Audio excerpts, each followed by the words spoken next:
I'm going to be really honest with you. I know you're scared right now.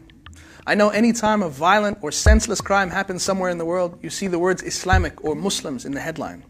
I know it sounds like Islam is the problem, but we have to ask ourselves, is Islam really the root cause of all these fears? Is Islam actually to blame for what's going on in the world? Well, let's figure it out together. Let's start with Omar Mateen, the man who was responsible for the Orlando shootings. According to many reputable sources, he was described as an extreme alcoholic, an active homosexual, and a man who would frequently beat and abuse his wife. He was described as being a man that was mentally unstable and not a devout Muslim. Clearly, this man led a life that could hardly be called Islamic by anyone. So should we blame Islam and the teachings of Islam for being the motivation for his crime? And let's look at Mohammed Boulel, who drove a truck through a sea of innocent people in France, killing over 80 people. He was also an alcoholic and a frequent drug user. His father said about him that he doesn't pray and doesn't fast and has no connection with any of these things. French police also said that he was known for his petty crimes. In fact, the very first person to be run down in Nice was a Muslim. You can see the victims of the attack wearing hijab and wearing Islamic clothing. Muslims lost family, friends, and loved ones in these attacks. So should we blame Islam and the teachings of Islam for this crime as well?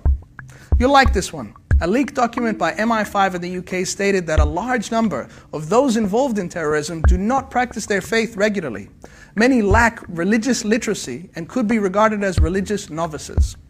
That means that these people didn't learn about Islam and then become motivated to kill people. Actually, the opposite is true. They had no idea what Islam was about. What's also important to note is that regardless of all of the above, the mere fact that a man would kill innocent people is enough evidence that a person is not religious.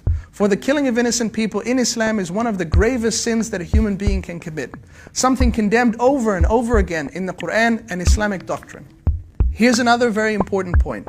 Whatever we call them, terrorists or extremists or murderers, they have killed hundreds of Muslims, thousands of Muslims. Let's not forget the attacks that have taken place in Iraq, in Turkey, in Syria, and maybe most critically, at the mosque of the Prophet Muhammad, peace be upon him, in Medina, in Saudi Arabia, just meters from where he's buried.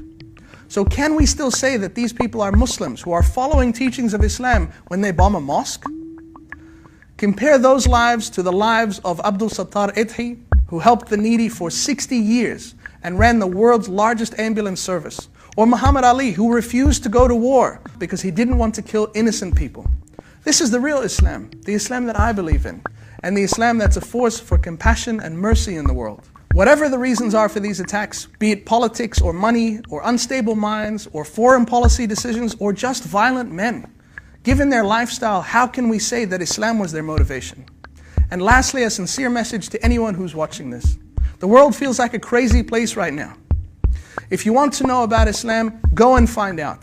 Go to your local mosque, have a conversation, chat to a Muslim co-worker. This is an opportunity for all of us globally to come together and face the things that threaten all of us. It's not Islam that you need to be afraid of.